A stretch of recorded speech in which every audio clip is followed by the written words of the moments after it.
आपका पहला सवाल, सबसे बड़ा ग्रह कौन सा है? बृहस्पति, पृथ्वी, वीरेश, शुक्र।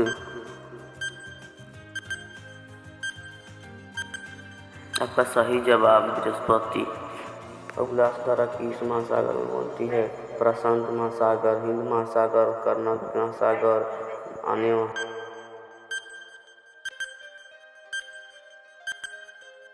आपका सही उत्तर है हिंद महासागर। देश का लोक पुरुष किसे कहा जाता है? सुभाष चंद्र बोस, जवाहरलाल नेहरू, महात्मा गांधी, लोकमान्य तिलक।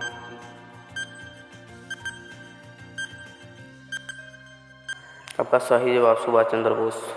महात्मा गांधी का जन्म कब हुआ था? 1859 में, 1869 में, 1879 में, 1889 में।